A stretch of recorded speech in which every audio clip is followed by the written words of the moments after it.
तो ये जो है गुलामी की मानसिकता हटाने के लिए और एक बड़ा जो है आमूलचूल बदलाव इसे कहा जा रहा है। किस तरह से त्वरित न्याय सुनिश्चित किया जाए, सबको न्याय सुनिश्चित किया जाए और किस तरह से जो गैर ज़रूरी कानून थे, जो गैर ज़रूरी धाराएं थी, उनको हटाया गया और किस तरह से नई धाराओं को लाया गया है, ये अपने आप में बेहद महत्वपूर्ण है। और इसको लेकर अपने आप में एक बड़ा परिवर्तन इसे कहा जा सकता है। अगर हम पूरी आपराधिक न्याय प्रणाली की बात करते हैं तो कई बड़े बदलाव जो हैं वो इसमें किए गए हैं और गृह मंत्री अमित शाह ने स्वयं इसके बारे में कहा है कि ये अपने आप में किस तरह से जो गुलामी की मानसिकता है, जो प्रधानमंत्री के पंच प्राण का हिस्सा है, उसको लागू करने में भी एक महत्वपूर्ण साबित हो रहा है। और अगर हम बताएं किस तरह से ये बदलाव लाएगा, हमारे संवाददाता विकास सारथी हमारे साथ जुड़े हुए हैं।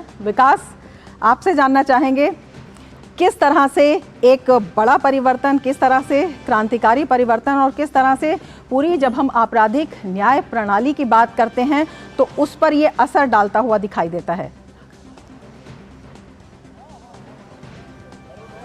बिल्कुल रमा, देखिए इसमें 3 जो कानून आए हैं, जो आईपीसी, सीआरपीसी और पुराना जो साक्ष्य अधिनियम था, उसकी जगह लाए गए हैं। सबसे पहली बात, अगर आप न्याय संहिता की बात करें तो इसमें जो कुछ ऐसे अपराध थे जो पहले हमारे पेनल कोड का हिस्सा नहीं थे, आईपीसी का हिस्सा नहीं थे, मसलन आतंकवाद को लेकर के कोई व्याख्या नहीं थी, ऑर्गेनाइज्ड क्राइम को लेकर के कोई अलग से सेक्शन नहीं था आईपीसी में, और मॉब लिंचिंग जैसी घटनाओं को डील करने के लिए भी कोई अलग से कानून नहीं थे। तो आईपीसी के प्रावधानों के तहत ही कार्रवाई जो की जाती थी। उसके अलावा आतंकवाद के लिए हमने पहले देखा कि यूएपीए कानून से के तहत कार्रवाई की जाती है, या ऑर्गेनाइज्ड क्राइम के लिए अलग अलग राज्यों ने, हालांकि मकोका ज़्यादातर मामलों में लगाया जाता था, जो महाराष्ट्र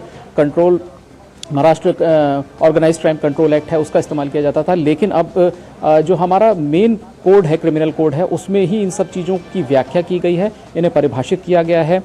मसलन कल जब गृह मंत्री अपना एक पूरा विस्तार से जवाब दे रहे थे तो उन्होंने कहा कि राजद्रोह जो सेक्शन, सेडिशन का जो सेक्शन था, वो अपने आप में एक कॉलोनियल कॉन्सेप्ट था। राजद्रोह शब्द से ही आप समझ सकते हैं कि उसको बनाने के पीछे माइंडसेट क्या था। तो अब उसको हटा करके देशद्रोह किया गया है और इसको बाकायदा पूरी तरह से इसकी व्याख्या की गई है, परिभाषित किया गया है कि कौन से ऐसे एक्ट होंगे जिनको इस देशद्रोह कानून के या देशद्रोह की धारा के अंतर्गत उनको रखा जाएगा। और इसके अलावा उन्होंने सीआरपीसी में जो बदलाव किए गए हैं उसकी भी बात यहाँ पर सदन के सामने रखी थी। मसलन वीडियो कॉन्फ्रेंसिंग के जरिए सुनवाई हो सकेगी, 0 एफआईआर हो सकेंगी।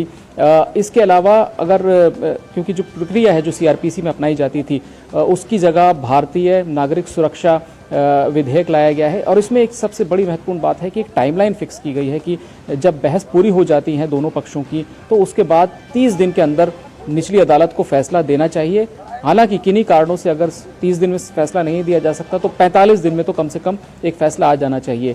उसके बाद वो फैसला जो पक्षकार हैं उनको उपलब्ध हो, ये भी सुनिश्चित हो, क्योंकि हफ्ते भर के भीतर आपको उस ऑर्डर को अपलोड करना होगा ताकि वो पार्टीज़ को एक्सेसिबल हो अपील दायर करने के लिए। इसी तरह जो एविडेंस एक्ट था वो भी काफ़ी पुराना हो गया था और अब ये व्यवस्था दी गई है कि इलेक्ट्रॉनिक मींस जो हैं, इलेक्ट्रॉनिक उपकरण हैं, उनको भी एविडेंस के तौर पर रखा जा सकेगा और इन्हीं माध्यमों से डॉक्यूमेंटेशन, चाहे वो याचिकाएं हों, चाहे वो एफिडेविट्स हों, चाहे वो शपथ पत्र हों, ये सारी चीज़ें आप डिजिटल मीडियम के ज़रिए भी अदालतों में या अन्य पक्षकारों को जब आप कॉपीज़ मुहैया कराते हैं उसको भी आप इलेक्ट्रॉनिक मोड में, इलेक्ट्रॉनिक फॉर्म में दे सकते हैं। तो ये एक बड़ा बदलाव किया गया है। साक्ष्य से जुड़े जो कानून थे, आज ये राज्यसभा में भी इस पर चर्चा शुरू होगी और उम्मीद यही है कि राज्यसभा में भी इसे आज पारित कर दिया जाएगा। उसके बाद एक विकास, जब हम बड़े बदलावों की बात करते हैं तो कितना बड़ा बदलाव ये भी है कि पहली बार अगर हम आपराधिक न्याय संहिता की, भारतीय न्याय संहिता की बात करते हैं तो आतंकवाद की इसमें व्याख्या की गई है। बिल्कुल, आप ये देखें कि आतंकवाद से कम पिछले कई दशकों से देश जूझ रहा है, कम से कम 2-3 दशकों से तो कम से कम आप कह सकते हैं। बावजूद इसके जो मेन हमारा कोड था इंडियन पेनल कोड, उसमें टेररिज्म को लेकर के ना तो कोई सेक्शन उस पर सीधे सीधे डील करता था, ना ही उसको परिभाषित किया गया था। भारतीय न्याय संहिता में इसको बाकायदा परिभाषित भी किया गया है कि किस तरह की गतिविधियों को आतंकवाद माना जाएगा, उनके लिए क्या सज़ा प्रावधान होगा, मौत की सज़ा तक का प्रावधान है। कौन सी एक्ट्स हैं जो टेररिज्म के दायरे में आएंगे, ये भी इसकी कई व्याख्याएं दी गई हैं। ये पहली बार हम देख रहे हैं कि इसमें जो न्याय संहिता में इसको शामिल किया गया है, जो पेनल कोड में नहीं था आपके सामने। इसी तरह से फाइनेंशियल फ्रॉड नहीं था। इसको लेकर के रमा, जैसे हम बात कर रहे थे कि अलग अलग एक्ट्स थे, यानी अगर आप आतंकवाद से जुड़े मामलों को डील करना चाहते हैं तो कुछ धाराएं आईपीसी की जुड़ती थी पुलिस की एफआईआर और चार्जशीट में, और बाकी धाराएं यूएपीए कानून की जुड़ रही है।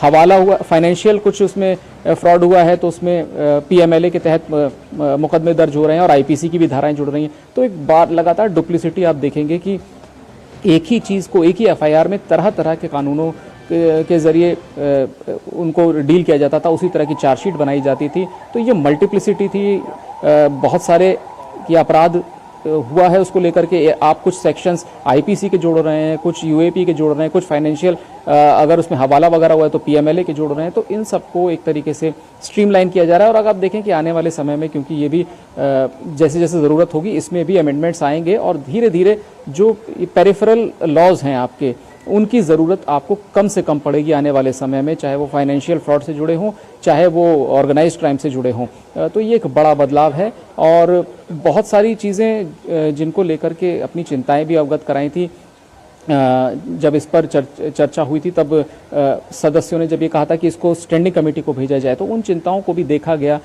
कोर्ट्स ने जिस तरह से इंटरप्रिटेशन किया है पिछले कुछ सालों में कुछ लॉज को लेकर के, मसलन होमोसेक्सुअलिटी का जो सेक्शन था 377, इसको कई लोगों की मांग थी, सदस्यों की मांग थी कि इसको इंक्लूड किया जाए। इसी तरह से एडल्ट्री का जो सेक्शन था उसको हटाया था, सुप्रीम कोर्ट ने स्ट्राइक डाउन किया था। लेकिन सरकार ने इन प्रोग्रेसिव अप्रोच जो थी अदालतों की उसको समाहित किया है न्याय संहिता में, और इन दोनों चीज़ों को बावजूद इसके कि कई सदस्यों की मांग थी, नई न्याय संहिता में नहीं रखा गया है। बिल्कुल विकास, हम आपसे आगे भी इस पर चर्चा करेंगे, लेकिन फिलहाल ले लेते हैं एक ब्रेक। आप देखते रहिए डीडी न्यूज़।